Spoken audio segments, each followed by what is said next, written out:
There is a type of person that we often admire, even lean on them in the most difficult times.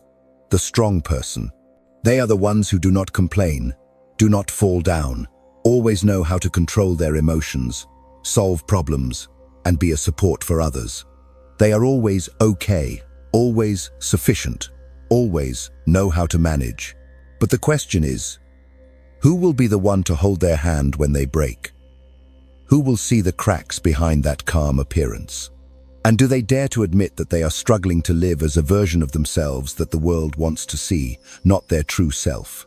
Carl Jung called it persona, the psychological mask that each person wears to survive in society. That mask is not bad, it is part of the adaptation process. But the problem is, when you are assimilated with that mask for too long, you forget who is the real person behind it. Being strong, as society defines it, is often just a long-term role, a state of control, endurance, and bearing. But the irony is, the longer you live in that role, the further you are from your true self. And it is at this point that a silent insecurity begins to form. It is the insecurity of not daring to collapse for fear of losing your image. It is the loneliness of feeling that you have no right to be weak. It is the feeling of being suffocated in the molds that others call good. No one hears your cries because you never cry out. No one sees you crumble because you are good at hiding it behind smiles. But inside, there is a child who has never been hugged, never been comforted, only taught to be strong, to be stubborn, to be a support for others. No one asks, "What about you?" Jung once said, "The greatest hurt comes from living a life that is not yours." When you are strong because others expect you to be, not because you truly feel good, it is a form of self-betrayal. And like any betrayal, it leaves a lingering wound. You start to feel drained without knowing why. You feel lost even in a crowd. You try to solve everything, except yourself. You become the rescuer for everyone, except yourself. We are taught to be strong, but rarely are we taught how to break safely. Rarely are we taught that crying is not weakness. That saying, "I'm not okay," is a form of courage. In a world that celebrates efficiency, independence, stability, the always okay person becomes the model. But they are the most fragile, because they are not allowed to be wrong, not allowed to fall apart, not allowed to be normal. Strength becomes a role, not a strength, but a burden. You live in a constant state of control. Every emotion is suppressed. Every need for help is pushed aside. And then there comes a time when the body speaks, the mind speaks, the soul speaks, but you don't realize it anymore. Because you're so used to not listening to yourself. One day, you may collapse not because of a big event, but because of a seemingly harmless word. Not because someone abandoned you, but because you abandoned yourself for too long. That's when the strong mask cracks. And you're forced to ask, am I really living or just acting? The moment you ask that question is the moment the journey back begins. Insecurity is not failure. It's a signal that it's time to look back, that it's time to stop playing a role and start living for real. Strength is not about never breaking. Strength is when you dare to break at the right time, before you completely break. And you don't have to wait until you're exhausted to stop. You don't have to wait until no one is around to learn to embrace yourself. You can start right now, by admitting that you are not the mask. You are the person behind it, fragile, complex, conflicted, and searching for a way to be strong without having to pretend. Because sometimes the bravest thing to do is not to endure, but to admit that, I am tired, and I need a hug. Behind every action, every reaction, every nameless fear that we carry in our daily lives, there is always something quietly operating underneath. That is the unconscious. Carl Jung called it the hidden part of the iceberg, the place that contains everything we have ever denied, forgotten, repressed in order to be accepted and loved. It is the land of the shadow that we do not want to acknowledge but is always present. The shadow is not evil. It is the part of us that has been deprived of the right to exist. It can be weakness, anger, jealousy, helplessness, loneliness, or even secret desires that were once considered evil. When we grow up in an environment that always emphasizes what is right, what is good, what is lovable, we learn to lock the rest in a dark place. Lock the door and not look back. But what is locked up will not disappear. It only finds its way into other, more subtle, more indirect forms in relationships, crises, outbursts of control, or overreactions to seemingly small things. Jung said that everything we do not accept in ourselves, we unconsciously project onto others. The person who irritates us may be a reflection of the shadow side we have not yet faced. The person we admire might possess something we have given up.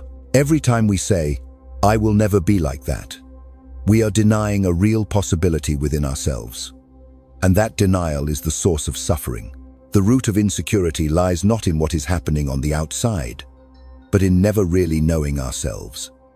When we deny our shadow, we deny our own inner strength, because the shadow not only contains the ugly parts, it also holds the forgotten potential, the courage, the creativity, the ability to say no, the vitality that we have suppressed out of fear. The more we try to be good, the further we are from the truth inside. One of the most obvious manifestations of the shadow is forced strength. The person who always has to be strong is often the person who has never been allowed to be weak. The person who helps others is sometimes the person who has never been helped. The person who always keeps silent is often the person who has been punished for speaking up. We act out a good version, not because we want to, but because we have been taught that not being good is shameful, worthy of being eliminated. The unconscious acts like a blurred mirror. We see life through its prism without knowing it. We choose careers, love people, repeat old patterns only because deep down we are trying to complete something unfinished from the past. The child who was never accepted grows into an adult who is always looking for recognition. The person who was abandoned clings to unhealthy relationships just to avoid feeling alone. But without realizing it, we repeat the seemingly invisible cycle over and over again. The shadow does not come to destroy us. It comes to be seen. It exists as a genuine part of us, longing to be heard, to be acknowledged, to be loved. But that cannot happen if we continue to deny it. No one can reach true strength without first stepping into their own darkness. No one can heal without looking directly at their pain. Facing the shadow is not comfortable. It will make us question everything we believe to be true. It will expose the illusions we cling to.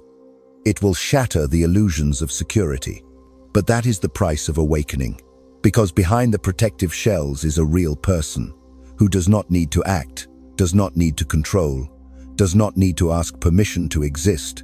Jung described this process as a journey into hell, where the soul confronts its own darkness.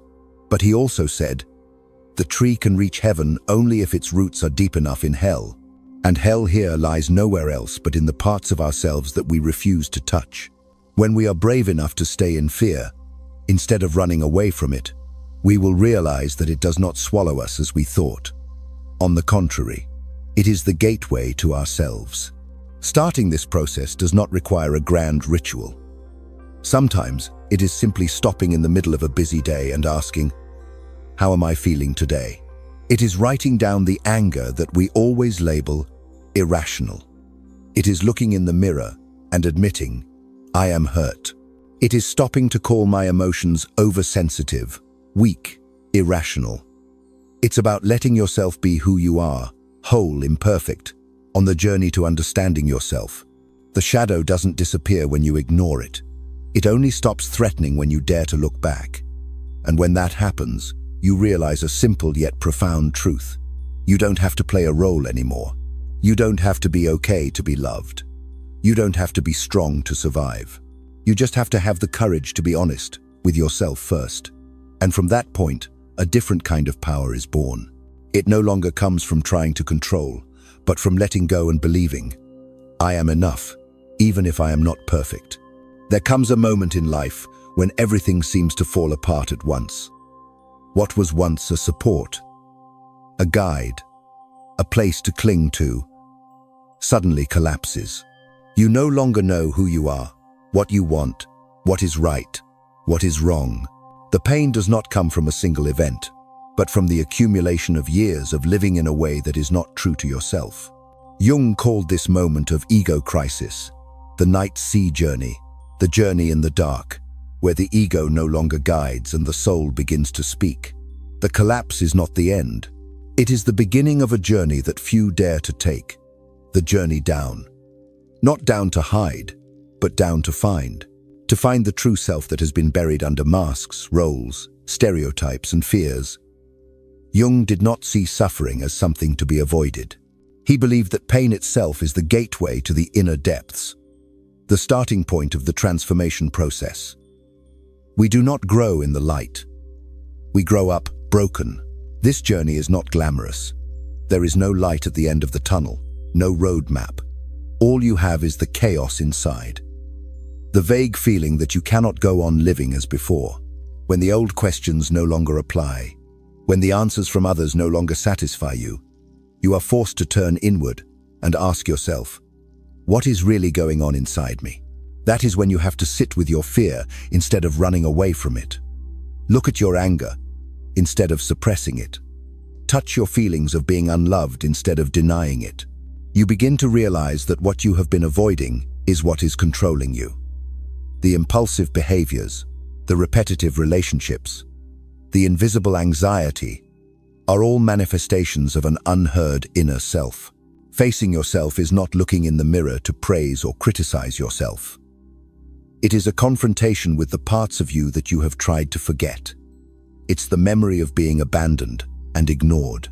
It's the voice inside that tells you over and over again that you're not good enough. It's the image of the child inside you who learned to survive by pretending to be okay. Jung believed that much of what we call psychological problems is actually the soul's desperate attempt to be seen and integrated. And that can only happen when you go down into the place you fear most, your shadow. There, you're no one, no identity, no role, no achievement.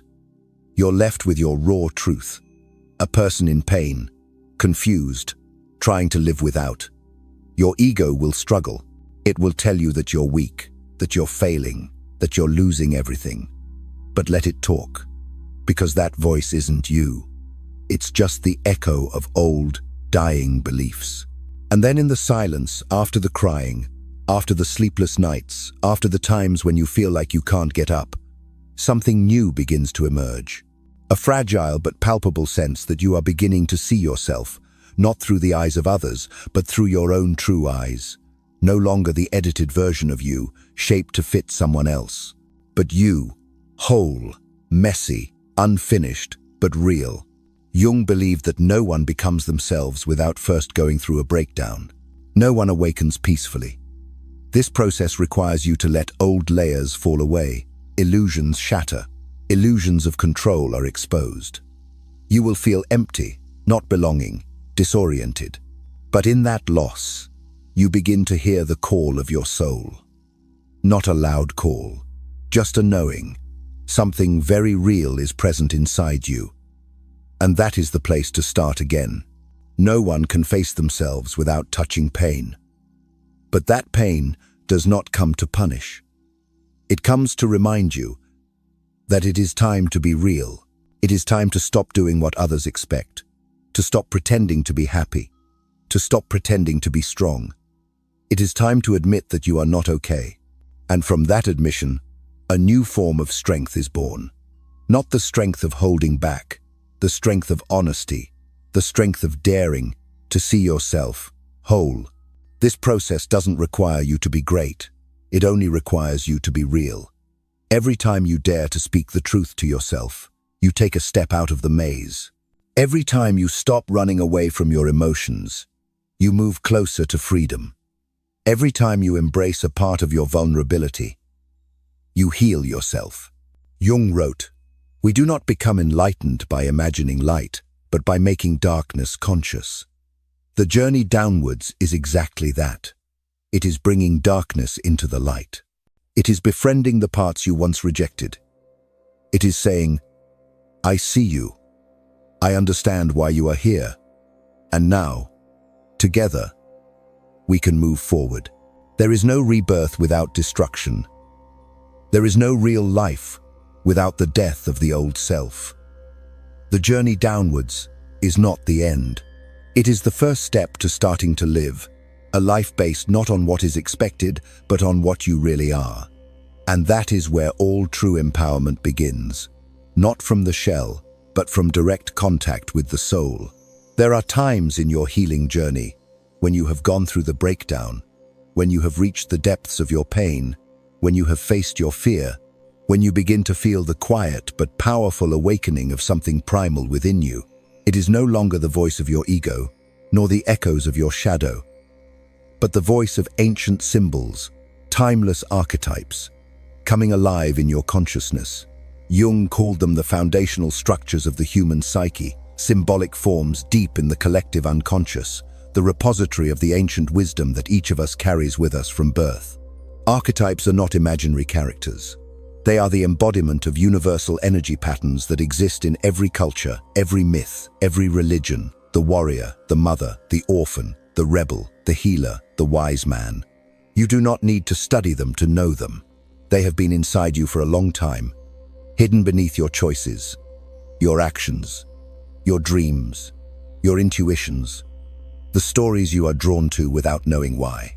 When you start to face yourself, the archetypes will appear one by one, not as characters in a story, but as energies, as driving forces, as psychological patterns that make you behave in a certain way.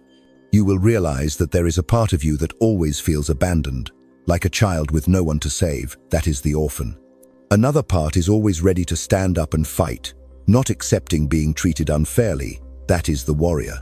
Another part that just wants to heal, connect, bring good things. That is the healer. And somewhere, a deep part silently observes everything, does not interfere, just looks. That is the wise person. Recognizing the archetypes is not just understanding psychology, but returning to yourself at a deeper level. Because they are not just parts of you, they are you, different expressions of your soul at different stages of life. As a child, you lived as an orphan, feeling abandoned even though you were surrounded by loved ones. As an adult, you became a warrior, trying to prove yourself, fighting against the fear of being ignored.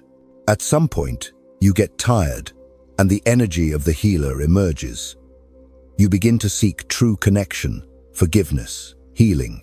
Eventually, if you persevere enough, you will meet the wiser person, the part of you that no longer needs to fight, no longer needs to prove, just needs to be present. Not everyone makes it all the way. Many people get stuck in a single archetype. Some people live their whole lives as warriors, always ready to fight, but never daring to allow themselves to be vulnerable. Some people remain orphans, seeking recognition from the outside, but never turning back to embrace the child within. Living in one archetype for too long without transforming it causes the energy within to become distorted, which in turn causes suffering. The distorted healer becomes a savior, forgetting personal boundaries. The distorted warrior becomes aggressive and domineering. The distorted orphan becomes a perpetual victim. But when you know that all the archetypes are present within you, you no longer assimilate into a single model. Instead, you learn to listen and integrate them as necessary parts of your growth. Sometimes you need your mother to embrace you. Sometimes you need your warrior to protect your boundaries. Sometimes you need your healer to forgive. And sometimes you need your wise one to do nothing but observe. Jung believed that each person is born with a unique archetypal map, and the process of living is a process of activating each of those archetypes through experience. Every event is a door to awaken a dormant archetype. When you are betrayed, that is when the healer begins to awaken. When you lose everything, the orphan in you raises his head to look at life. When you stand up to reclaim your worth, the warrior steps out of the darkness. And when you stop judging life and sit in silence, the wise person smiles. Archetype recognition is not just a psychological tool, but a key that leads you out of the maze of the ego. When you understand that you are not the fear, nor the role, but the person who carries within you countless forms of life, you begin to live with a new freedom. You are no longer bound by any pattern. You can be both soft and strong, both forgiving and holding boundaries, both committed and letting go, because you understand that all of these are you. Living with your archetype is a journey of reconnecting with the collective unconscious, where you are no longer alone. What you are experiencing is not just about you. It is part of a larger, more ancient story that transcends the individual and touches the essence of who you are. When you see yourself as a character in a myth, in a Bible, in a novel, it is not a coincidence. It is your archetype being activated, inviting you to step into your role in the story of your life. Ultimately, what matters is not which archetype you are living with, but whether you are living consciously with it. Are you observing or being controlled? Are you using that energy in a healthy way, or are you being taken over by it? Jung did not teach us to destroy our archetypes. He taught us to befriend them, to integrate them, and thereby become a whole person, not divided into good and bad, light and dark, but one unified, free and complete flow. And perhaps when you understand that each archetype within you is a visitor, a teacher, a divine awakening, you will no longer feel lost. You are returning, not to an ideal version, but to something that has always been there, your deepest self, your most sacred archetype. We are taught that being strong means not falling, not whining, not being weak, not giving up. Many of us grow up with this belief system from a young age, that if you suffer silently, you will be respected, that if you endure, you will be loved, that if you sacrifice, you will be recognized. But what is rarely talked about is that when you stay in that role for too long, when you take on too much without stopping to ask yourself if you really want it, you begin to lose yourself. And as Carl Jung pointed out, anything forced creates resistance from within. Strength, when distorted, becomes a form of constant resistance. You resist sadness by not allowing yourself to feel. You resist fear by exerting control. You resist the need for comfort by denying yourself. But resistance is not strength. It is a manifestation of a psychological state that is always on the defensive, never allowed to relax, never truly safe. And living in that state for too long will wear you down from the inside, even though on the outside you are still praised for being brave. Breaking old patterns means starting to question what was once considered right. Is it true that everyone has to be strong to be recognized? Is it true that silently enduring is noble? Is it true that you have to be tough to be respected? Jung once said that everything you force in your psychology, sooner or later, will come back to demand that you listen. Strong patterns turn out to be the most sophisticated traps that prevent you from being real, because they are built on a foundation of fear, not on a foundation of freedom. Let's look at a familiar example. A person is always considered trustworthy. A person who knows how to take on responsibility. The place where others come to when they have problems. They learn that it is shameful to show fatigue or to say no, so they never say no. Never admit they need a break. Never allow themselves to fall apart. Until one day, their body starts to react. They are sleepless, anxious, drained of energy, emotionally drained. And they don't know why, because on the surface, they are still living up to the ideal model that society praises. But on a deeper level, their soul is sending out a distress signal. At this point, if they continue to resist, continue to brace themselves, continue to pretend that everything is okay, the resistance will turn into a crisis. But if they begin to listen, begin to admit that they are not okay, begin to break the old beliefs that being strong means not being weak, then that is when the healing process begins. Breaking the pattern is not rebellion, it is coming home. Coming home to the truth that you don't need to live someone else's script to be worthy of love. And the irony is that sometimes letting go requires much more strength than holding on, letting go of a relationship that no longer works, letting go of an old role, letting go of an image that someone else has placed on you that no longer reflects who you really are.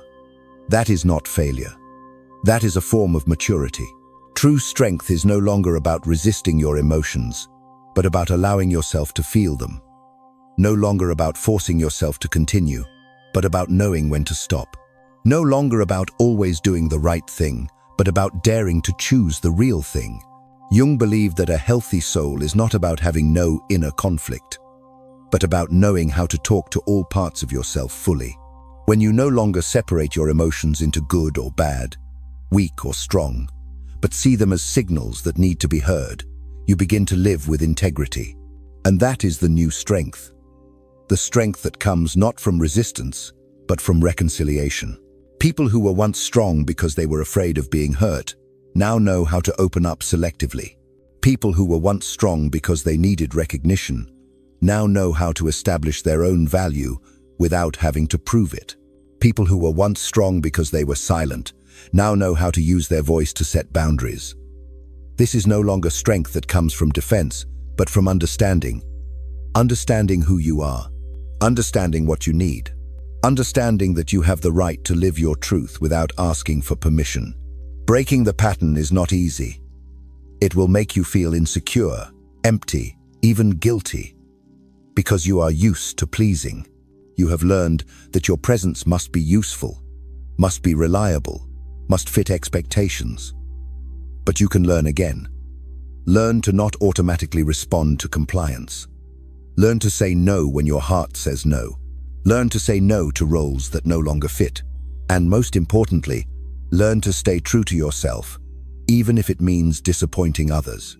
True strength does not require force. It does not require effort. It does not require performance. It simply requires you to be real, clear, and present. When you give up resistance, you do not become weak. On the contrary, you become unshakable. Because you are no longer driven by fear of losing your image. You live from the root, not from the surface. You act from clarity, not from reaction. And that is when strength turns into peace. The old pattern will find its way back. You will be tempted by the familiarity of being strong. But each time you choose truth over role, freedom over control, listening over reaction, you are re-establishing your relationship with yourself. And little by little, you will feel that you no longer need to fight. You no longer need to prove anything. You can just be. And that presence, whole and true, is the deepest form of strength a human being can reach. We live in an age where action is glorified as a symbol of personal worth. Doing a lot means success. Reacting quickly means intelligence. Being busy means you are living a purposeful life. Silence, stopping, not reacting, these are often seen as weakness, passivity, even failure. But for Carl Jung, it is in a state of doing nothing that people truly begin to have an inner dialogue. Doing nothing, when done consciously, is not passivity. It is an action, the act of choosing, to step back and connect with the deepest levels of oneself. In the process of psychoanalysis, Jung discovered that many conflicts cannot be resolved by reason or immediate action.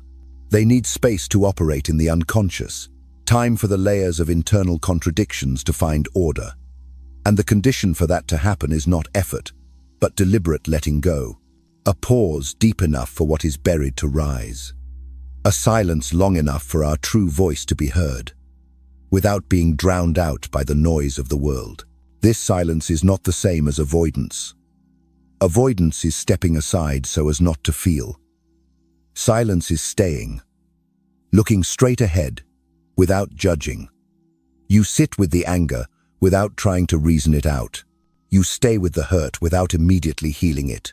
You don't say, don't do, don't explain, not because you have nothing to say, but because you know it's time to listen.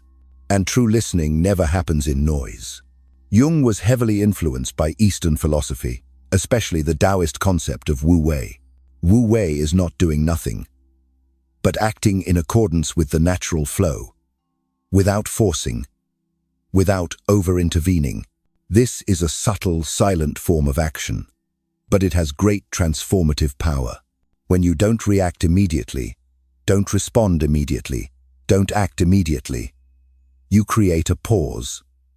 a place where the unconscious can speak, where intuition can emerge, where the unseen can emerge. In psychotherapy, Jung often simply asked the client to sit still, do nothing, just feel. For many people, this is extremely difficult. They say they feel restless, uneasy, as if they are losing control. But it is precisely that restlessness that needs to be heard. It is a signal from a part of you that has never been allowed to exist.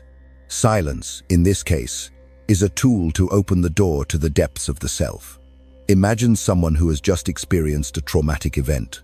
Their first reflex is usually to do something, to speak up, to explain, to justify, to change the situation. But if they sit in silence, doing nothing, what happens? At first there is chaos. There is confusion. There is a desire to get up and leave the room. But if they stay, after a while, the questions will come. What does this really mean to me? Why does it hurt so much? How familiar is this pain? And then, without anyone having to answer, they will hear the answer from within. Silence is where all transformation begins. Before a tree can grow, the seed must be silent in the ground. Before a wise decision can be made, the mind must be quiet. Before true forgiveness can happen, the heart must have time to soften. And before you can understand another person, you must be quiet enough to understand yourself. On a deeper psychological level, silence is also a statement of power. When you do not react to provocation, you are not controlled. When you do not have to say everything, you hold back your energy. When you don't need anyone's validation, you begin to enter a state of inner freedom. You are not someone who is silent because you don't know anything, but someone who knows so much that you understand that you don't always need to speak up. This inaction is also the beginning of self-mastery. Jung once said that a truly mature person is someone who can live with inner conflict without being disoriented by it. To do that, you need enough inner space, enough stability to withstand the feeling of uncertainty. And it is intentional silence that helps you cultivate that space. No one becomes wise in impulsive reactions.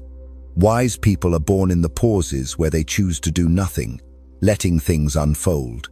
The paradox is that when you learn to do nothing, you begin to do the most important things. You begin to know yourself. You begin to feel again.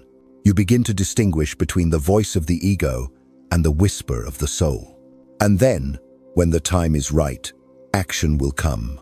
Not from tension, not from reflex, but from a very deep, very still, very right place. So the next time you feel the need to do something, try stopping. Try choosing silence. Try sitting with yourself, doing nothing, not trying to understand, not trying to analyze, just sitting there, as if you are holding open a sacred space. Because sometimes the most powerful thing you can do is to do nothing, not because you are weak, but because you are listening to something bigger than action, the truth inside yourself. And in this noisy world, that silence is power. There comes a point, usually after a breakdown, a long silence, or a journey of facing yourself, when you suddenly realize that you no longer have anything to prove, no longer have to be okay, no longer have to be strong in the way others define you, no longer have to live up to someone else's standards to be considered enough. The awakening doesn't come like a thunderclap. It comes quietly like a deep breath, an inner nod, a clear sense that I am still me, even when no one is watching. Strength in this stage doesn't come from confrontation, nor from control. It comes from letting go of what is no longer necessary, letting go of needing to be understood, letting go of needing to be approved, letting go of needing to be right. Carl Jung once said that true strength lies in the ability to live with contradiction without being disturbed by it. And you can only do that when you stop trying to please the world. This is a profound inner turning point. You begin to observe life without reacting quickly. You hear criticism without feeling defensive. You feel loneliness without seeing it as a failure. You face your imperfections without trying to hide them, Because you understand that all that you are, even the imperfect parts, has a place in your wholeness. There is no need to fix them. There is no need to justify them. Awakening is not the absence of suffering. It is the ability to stay with suffering without being swallowed up. You no longer fight your emotions. You don't have to suppress sadness to be positive. You don't have to push away hurt to be overcome. Instead, you accept the presence of those emotions as a natural part of life. They come and go, like waves. But you are there, like the ocean, deep, calm, and wide enough to contain them. Strength now becomes an internal quality, independent of external scrutiny. You can be quiet in a noisy room without feeling small. You can walk away from an argument without feeling the need to win. You can walk away from a relationship you still love, simply because you know it no longer reflects who you truly are. You don't choose the easy thing. You choose the real thing. And that's a very different kind of courage, the courage not to perform. In this stage, you begin to see the subtle workings of the unconscious. You understand that many things in life are not random. A broken relationship, a missed opportunity, a lingering pain are signals that point you back to yourself. Jung called this process individuation. The process of becoming a single individual, no longer divided between the social self and the deeper self. And it is this integration that is the source of true strength. You no longer need roles. You no longer need to be the good wife, the breadwinner, the good son, the good friend, the ideal colleague. You don't reject those roles, but you are no longer bound by them. You choose to live authentically, not to impress, but to be meaningful, not to please others, but to keep your heart at peace. Awakening also changes the way you see others. You no longer judge based on outward behavior. You begin to see fear in anger, hurt in coldness, longing for love in pushy actions, and you no longer react instinctively. You observe, you listen, and you choose to face without rejecting yourself. This is not easy forgiveness. This is awakening with compassion. One thing to note is that when you enter a state of non-proving, the outside world changes. You attract more authentic relationships. You gradually move away from relationships that exist only because of commitment, because of role, because of compromise. You no longer want to stay in a place where you cannot be yourself. And you also do not keep anyone by your side if they are only there because of an old version of you. You begin to live selectively. Choose people, choose places, choose jobs, choose emotions. Not because you are strict, but because you understand that peace is something that must be protected. This awakening also leads you to an important realization. You are not the center of everything, but you are responsible for your inner world. You cannot control others, but you can choose how to react. You cannot decide what will come, but you can decide how to receive it. And in that autonomy, you find freedom. Jung once wrote that a person who has made peace with his or her shadow is no longer controlled by it. And when the shadow is no longer an enemy, it becomes a part of the whole. You no longer have to run away from the things you don't like about yourself. You no longer have to create a beautiful image to avoid being judged. You understand that true light lies not in denying the darkness, but in being able to embrace it with kindness. Awakening is also the moment when you stop blaming yourself for holding on for so long.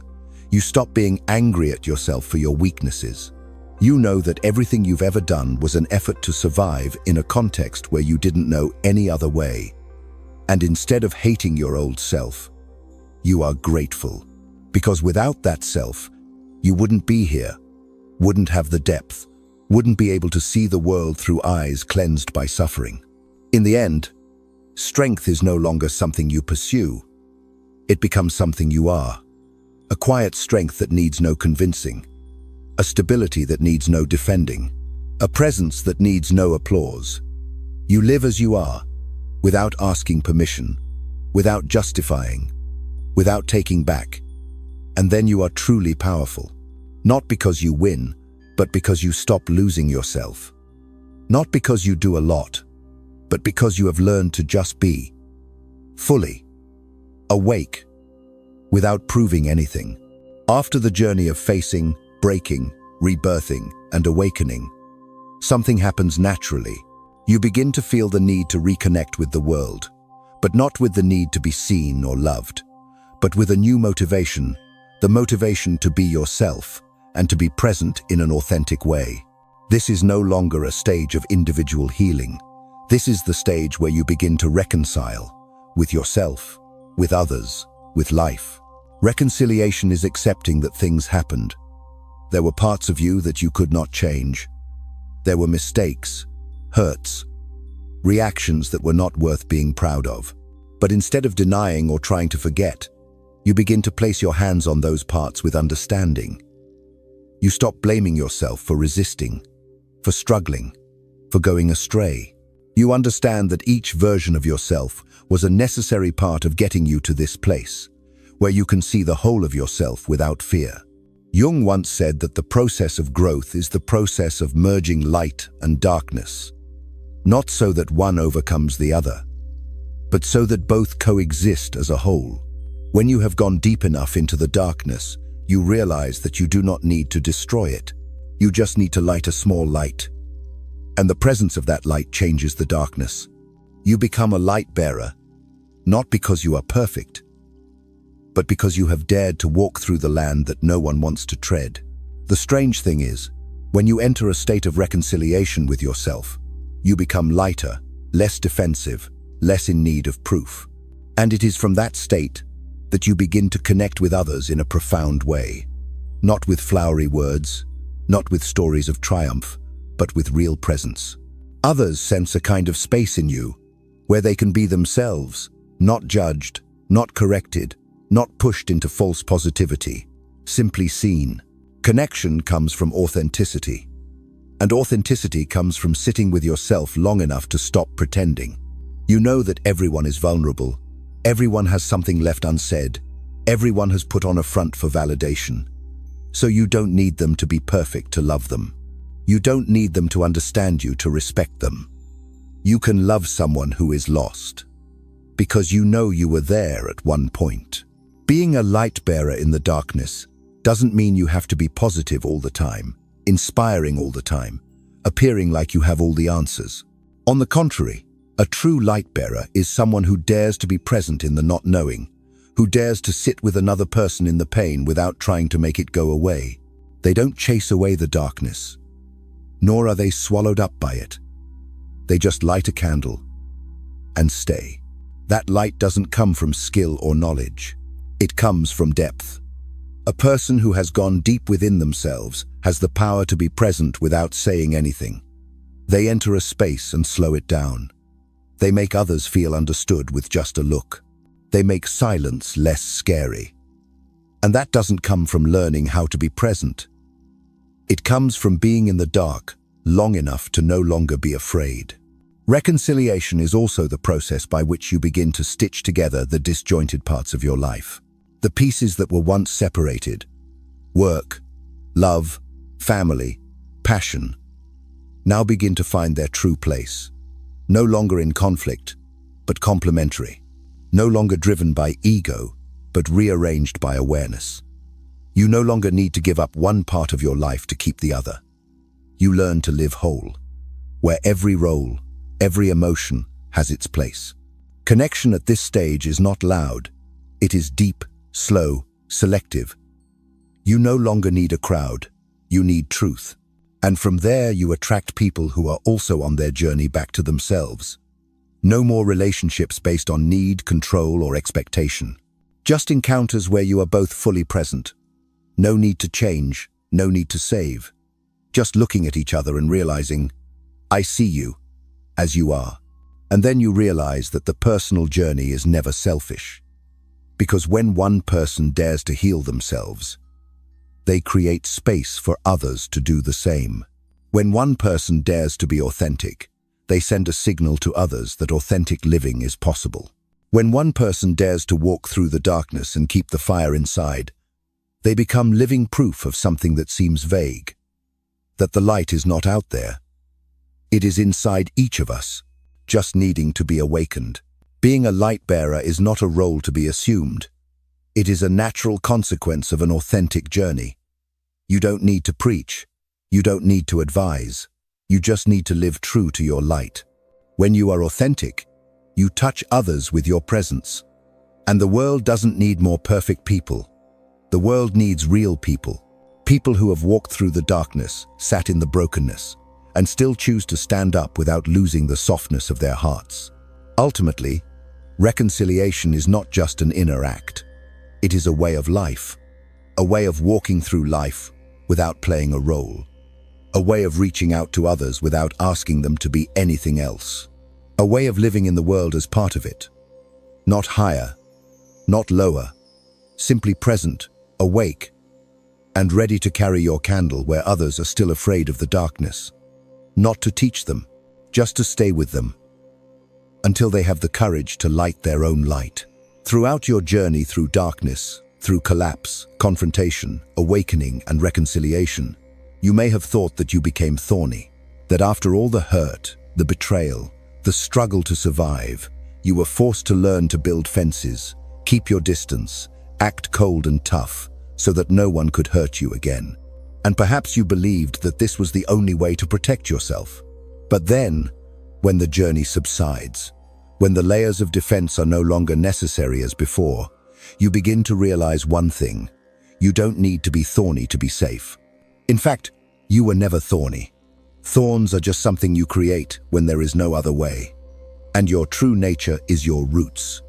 Deep, strong, silent, and enduring. Thorns can hurt. Roots nourish. And you are that silent part. The part that doesn't need to be shown but still exists with an unshakable power. Roots do not need light to grow. They grow in the dark, in the soil where no one can see. But thanks to it, the tree can stand firm in the storms, can stand firm in the fluctuations of life.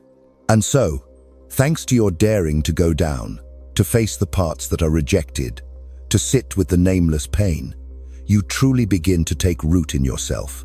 No longer living from the desire to be accepted, no longer living from the fear of being left behind, but living from an inner foundation where you understand that your value lies not in your appearance, not in your praise or your role, but in your own deep existence. You have done the best you could with the circumstances you had, whether you resisted or were silent or braced yourself. They were all survival responses, but survival is not the ultimate goal. We come here to live, to feel, to experience, to connect, to love and be loved, not to survive in a shell that protects us from all risks.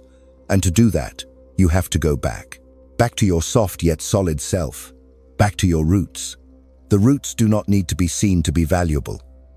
They do not show off, do not fight, do not demand recognition.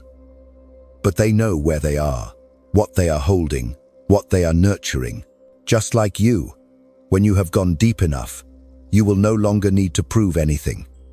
You will no longer need to win an argument. You will no longer need to explain your existence. You just need to continue living from the deepest place inside you. There is no noise, no bustle, but there is a very real peace. You do not need to be the strongest. You do not need to be the one who has all the answers. You do not need to be the one who is always right. You just need to be the one who continues to grow from within. Still learning, still open, still holding your roots in the midst of life's upheavals. And from those roots, new branches will grow. No need to rush. No need to be perfect. Just be real. You are not the thorns you once grew to protect yourself. You are the roots that have sustained yourself through many winters. And now, it's time for you to live like a strong tree, able to bend in the wind but never uprooted, able to be soft when needed, but never lost, able to be quiet in life, but still completely yourself. Because you have understood, you don't need to become someone else to be accepted.